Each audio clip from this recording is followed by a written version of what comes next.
की नाकाम कोशिश की। गिरिडीह पुलिस ने नक्सलियों की बड़ी साजिश को नाकाम कर दिया। मधुबन इलाके से पुलिस ने 20-20 किलो के 4 शक्तिशाली आईडी बम को बरामद किया है। ये बम सुरक्षा बलों को निशाना बनाने के लिए सड़क के किनारे प्लांट किए गए थे, लेकिन सर्च ऑपरेशन के दौरान इसे बरामद कर लिया गया और फिर सभी बम को डिफ्यूज भी किया। इससे पहले सोमवार को भी पीरटांड इलाके में चिरकी पलमा मार्ग पर आईडी बम मिला था, जिसे एक्सपर्ट की टीम ने डिफ्यूज कर दिया। बम को पुलिया के नीचे प्लांट किया गया था, जिसके जरिए पुलिस बल को उड़ाने की साजिश रची गई थी। तो दो तस्वीरें हम आपको दिखा रहे, देखिए 20-20 किलो के आईडी बम बरामद हुए हैं। गिरिडीह पुलिस ने नक्सलियों के मंसूबे को नाकाम किया है और पुलिया के नीचे से आईडी बम मिला और उन नक्सलियों के निशाने पर पुलिस पार्टी थी, पुलिस की टीम थी।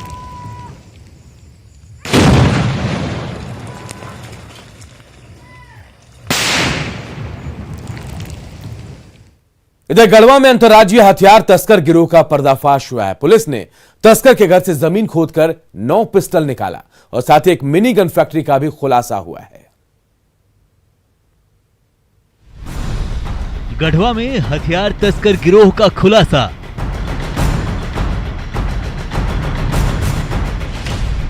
जमीन के अंदर से मिला हथियारों का जखीरा।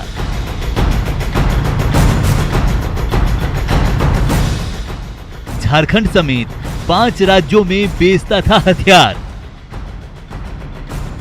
प्रेम उर्फ पप्पू चौधरी गढ़वा के इस कुख्यात हथियार तस्कर पर झारखंड के अलावा बिहार, उत्तर प्रदेश, मध्य प्रदेश और छत्तीसगढ़ में हथियार सप्लाई का आरोप है। इस पर हथियार तस्करी के आरोप में पहले से ही झारखंड और छत्तीसगढ़ में 2-2 केस दर्ज है, जबकि 5 बार जेल भी भेजा जा चुका है।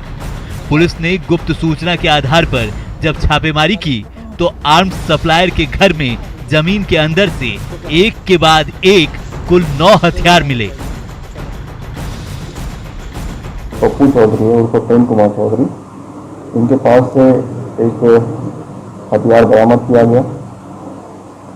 जब इनको पूछताछ किया गया तो इनके निशानदेही पे इनके घर से कुल 9 हथियार जो है बरामद हुए हैं। गिरफ्तार हथियार तस्कर पप्पू चौधरी की निशानदेही पर पुलिस ने जब उसके दूसरे ठिकानों पर छापेमारी की तो वहां मिनी गन फैक्ट्री का खुलासा हुआ, जहां से कुछ अर्धनिर्मित हथियारों और हथियार बनाने के उपकरणों के साथ पुलिस ने 2 धंधेबाजों को गिरफ्तार किया। आर्म्स सप्लायर रहा है। इसमें प्राथमिक दृष्टया सामने आया कि इसके द्वारा उत्तर प्रदेश, बिहार और छत्तीसगढ़ और झारखंड के अन्य भागों में हथियार सप्लाई किया जा चुका है। चूंकि झारखंड के साथ साथ दक्षिणी बिहार के कुछ हिस्से और छत्तीसगढ़ के कुछ जिले नक्सल प्रभावित हैं, ऐसे में पुलिस गिरफ्तार किए गए आर्म्स सप्लायर पप्पू चौधरी का पूरा इतिहास खंगालने में जुटी है। न्यूज़ 18 के लिए गढ़वा से संवाददाता चंदन कश्यप की रिपोर्ट। झारखंड में बीजेपी अब पूरी तरह से मिशन मोड में आ गई है। रांची में बीजेपी के प्रदेश कार्य समिति की बैठक हुई और इसमें संगठन विस्तार समेत कई मुद्दों पर चर्चा हुई। बैठक में कोरोना संक्रमण काल में केंद्र सरकार के कामकाज को लेकर राज्य सरकार को आर्थिक मदद दिए जाने के मुद्दे पर भी चर्चा हुई। इसके साथ ही प्रदेश बीजेपी की ओर से 50,000 से ज्यादा गांवों में मदद का काम किया गया। इसमें पार्टी के सांसद से लेकर विधायक तक शामिल हुए। बैठक के बाद प्रदेश बीजेपी के अध्यक्ष दीपक प्रकाश ने राज्य सरकार पर जमकर हमला बोला। उन्होंने कहा कि कोरोना काल में राज्य सरकार हर मोर्चे पर फेल रही है। वैश्विक महामारी के खिलाफ में निर्णायक युद्ध लड़ने वाला सेनापति नरेंद्र मोदी के सम्मानित यशस्वी प्रधानमंत्री नरेंद्र मोदी जी के द्वारा महामारी के खिलाफ देश के नितांत आवश्यक लोगों के लिए उन्होंने क्या किया है, उस सब पर भी हम सब लोगों ने बिंदुवार चर्चा किया। और इस संकट के कालखंड में पूरी तरह से सरकार निष्क्रिय और लाचार बेबस दिशाविहीन सरकार दिखी। इधर धनबाद में झरिया के सिंह नगर दलित बस्ती में हल्दी की रस्म के दौरान डीजे बजाने को लेकर पुलिस ने घर वालों के साथ मारपीट की। बीजेपी ने इस घटना को काफी गंभीरता से लिया। बीजेपी विधायक अमर बावरी ने पीड़ित परिजनों से मुलाकात की और पूरे मामले की जानकारी ली। अमर बावरी ने कहा कि पुलिस सरकार की लठैत बनकर काम कर रही है।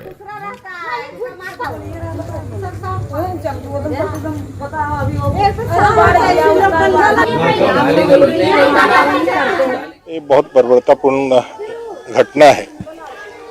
जब रक्षक ही भक्षक बन जाए तो उम्मीद किससे लगाई जाए। लेकिन एसपी साहब से बात हुई, सीनियर एसपी से बात हुई, उन्होंने कहा है कि एसडीपीओ को मैं भेज रहा हूँ, मामले की पूरी जांच करेंगे, जो गलती किया है उस पर कार्रवाई होगी। गिरिडीह के भारतीय सांख्यिकीय संस्थान का अस्तित्व खतरे में है।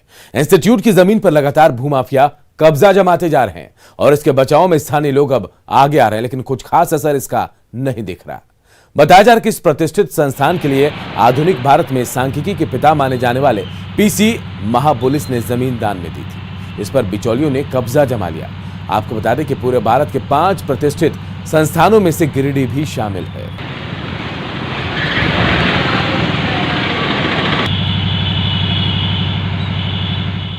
उसको सुरक्षित संरक्षित रखने का काम जिनके कंधे पे था, उन लोगों ने अपनी जिम्मेवारी ढंग से नहीं निभाई। इसको हमको कहने में कहीं गुरेज नहीं है, लेकिन उससे भी ज़्यादा दोषी हम समाज के वैसे लोग हैं जो थोड़े से लालच में जमीन का काम करने के लिए जमीन को हड़पना शुरू। इधर पाकुड़ में न्यूज 18 की खबर का बड़ा असर हुआ। यहाँ चंडालमारा गांव में स्वयंसेवक निरोज मंडल पर पीएम आवास देने के लिए 10,000 रुपए की मांग की खबर प्रमुखता से दिखाई गई थी। इसके बाद महेशपुर वीडियो ने जांच टीम भेजी। जांच टीम की पूछताछ में स्वयंसेवक पर रिश्वत मांगने की पुष्टि हुई। लोगों ने आरोपी स्वयंसेवक पर बड़ी कार्रवाई की मांग की और साथ ही वीडियो के नाम पर एक आवेदन भी सौंपा, जिसके बाद जांच रिपोर्ट वीडियो को सौंपने की तैयारी की जा रही है। जांच रिपोर्ट के बाद आगे की कार्रवाई की जाएगी। इसका घर नहीं आया, ठीक है, इसमें लिखा है नंबर घर ছিল নিয়ে ঘর বসে 2 নম্বর হবে। सब जूनियर विश्व कुश्ती चैंपियनशिप हंगरी के लिए चंचला की ट्रेनिंग रांची के खेलगांव में आज पूरी हो गई। 15 साल की चंचला आज इंडिया कैंप में शामिल होने के लिए लखनऊ रवाना हो जाएगी। हंगरी में 19 से 25 जुलाई तक चलने वाले टूर्नामेंट में वो अंडर 17 के 40 किलोग्राम वर्ग में अपना हुनर दिखाएगी। उम्मीद है कि रिंग में फुर्ती, धैर्य और स्टेमिना के साथ लड़ने वाली चंचला पदक लेकर हंगरी से जरूर लौटेगी। मेगा स्पोर्ट्स कॉम्प्लेक्स खेलगांव में ट्रेनिंग के आखिरी पड़ाव पर चंचला से बातचीत की हमारे सहयोगी संजय कुमार सिन्हा ने। सब जूनियर विश्व कुश्ती चैंपियनशिप के लिए रेसलर चंचला कुमारी का प्रशिक्षण मेगा स्पोर्ट्स कॉम्प्लेक्स में पूरा हो चुका है। प्रशिक्षण कुल 9 दिन चला। इस दौरान चंचला ने कुश्ती की कई बारीकियों को सीखा, बारीकियों को जाना। अब उसी तमाम दांवपेच को चंचला हंगरी में आजमाएंगी। चंचला, तुम्हारा प्रशिक्षण कुल 9 दिन चला। 9 दिन पहले की चंचला और आज की चंचला में क्या अंतर है? सर, कुछ जो 9 दिन पहले ऑनलाइन ट्रेनिंग हो रही थी उसमें फिजिकल ट्रेनिंग हो रहा था, मैट पे नहीं हो पा रहा था। इस कारण हम लोग का जो पार्टनर के साथ टेक्निक था या मैट में टेक्निक था वो परफेक्ट नहीं हो पा रहा था। और अभी जो कोचेस ने ट्रेनिंग दी उसमें जो गलती थी वो उन्होंने बताया और मैट पे बहुत अच्छा ट्रेनिंग होती है और फिर जो नहीं हो पा रहा था वो चंचला को गुड लक भी मिला है खेल विभाग की ओर से।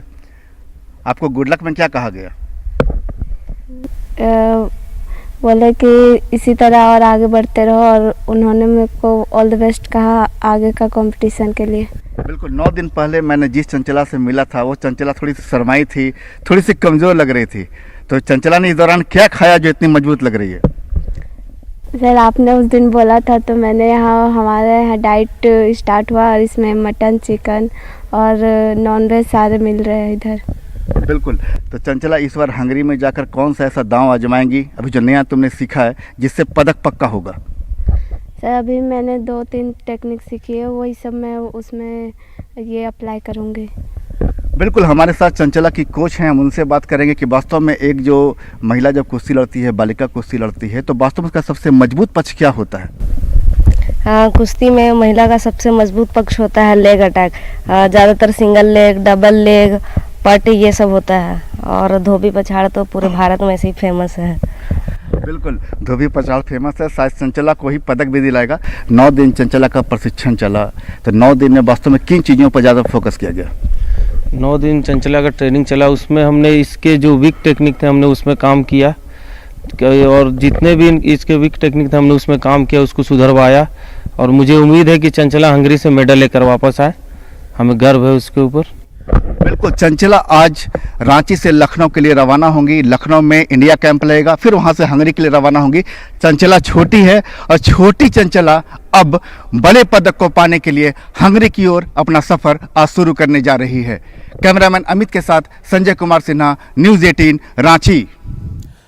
और देवघर में अब मशीन के जरिए धान की खेती का प्रयोग किया जा रहा है। पैडी ट्रांसप्लांटर के जरिए धान की खेती कर किसानों को कोरोना काल में हुए नुकसान की भरपाई का प्रयास किया जा रहा है। पुनासी पंचायत के पुनासी गांव में जिला परिषद अध्यक्ष के पुश्तैनी खेत में इसका प्रयोग किया जा रहा है। इस विधि से खेत में धान का बीज फ्रेम में डालकर पौधा उगाया जाता है। इसके बाद मशीन के जरिए रोपा जाता है। देवघर जिले में करीब 250 एकड़ जमीन पर इस विधि का प्रयोग हो रहा है। किसानों के लिए वरदान साबित होने वाली इस विधि से अधिकतम मुनाफा कमाने की उम्मीद जताई जा रही है। फ्रेम दे करके हम लोग उस पर बिचड़ा डाल रहे हैं। उसको डालने के बाद जो है हम लोग उसको 20-22 दिन के अंदर में वो पूरा तैयार हो जाएगा, बिहन तैयार हो जाएगा। उसके बाद उसको उठा करके हम लोग सीधा मशीन में डालेंगे और उसी साइज का मशीन वहाँ जाके खेत में और सीधा डाल देंगे। कहने का मतलब है कि जिस टेक्नोलॉजी से ये खेती हो रही है यहाँ पे, इसमें 50% जो है लागत यहाँ कम हो जाएगा, लोगों को ये लाभ मिलेगा और 25% इसमें उत्पादन भी बढ़ेगा। पहली बार हम 20 एकड़ में ये नए तरीके से खेती करने जा रहे हैं और ये मशीन से होगा और इसमें बताया गया है कि इसमें लागत बहुत कम होगा, आपको प्रॉफिट होगी। इसीलिए मैं पहली बार 20 एकड़ में मैं खेती करने जा रहा हूँ नए तरीके से। और मैं देवघर जिले के और किसान को मैं कहना चाहूँगा कि अभी तो खर्च देखने में कम लग रहा है और जो तरीका से ये हो रहा है काम, लगता है कि आने वाले समय में हम लोगों को फायदा होगा। कोरोना महामारी के दौरान ऑनलाइन क्लासेस चल रही है, लेकिन मोबाइल या लैपटॉप नहीं होने की वजह से गरीब बच्चों की पढ़ाई बाधित है। इसे लेकर डीजीपी ने एक सार्थक पहल की और थानों में गैजेट बैंक खोलने का फैसला लिया, जिसके जरिए गरीब बच्चों की मदद की जाएगी। सामुदायिक पुलिसिंग के तहत खोले जाने वाले बैंक में लोग अपने बेकार पड़े लैपटॉप, स्मार्टफोन या डेस्कटॉप को जमा कर सकेंगे, जिन्हें गरीब और जरूरतमंद बच्चों को के बीच पहुंचाया जाएगा, ताकि गरीब बच्चे भी ऑनलाइन शिक्षा प्राप्त कर पाए। डीजीपी ने लोगों से अपने बेकार पड़े स्मार्टफोन, लैपटॉप या डेस्कटॉप को नजदीक के थाने में जमा करने की अपील की है।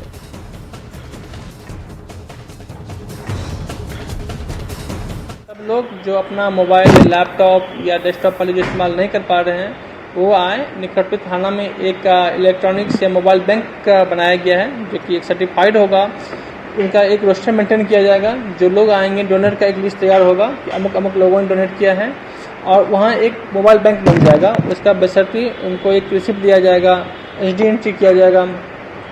और किसी स्कूल विशेष के माध्यम से रिक्वेस्ट आता है कि हमारे पास ऐसे बच्चे हैं जिनके पास सुविधा उपलब्ध नहीं है मोबाइल की, स्मार्टफोन की, तो स्कूल के रिक्वेशन पे उस बच्चे को उस मोबाइल बैंक से वो दिया जाएगा। इस मेक का ये मॉडल IMEI नंबर फलाना, फलाने आदमी पता फलाना, इसने फलाने तारीख को फलाने समय जमा कर दिया, तो उस डेट और उस टाइम के बाद उसकी जिम्मेवारी उस व्यक्ति की नहीं होगी।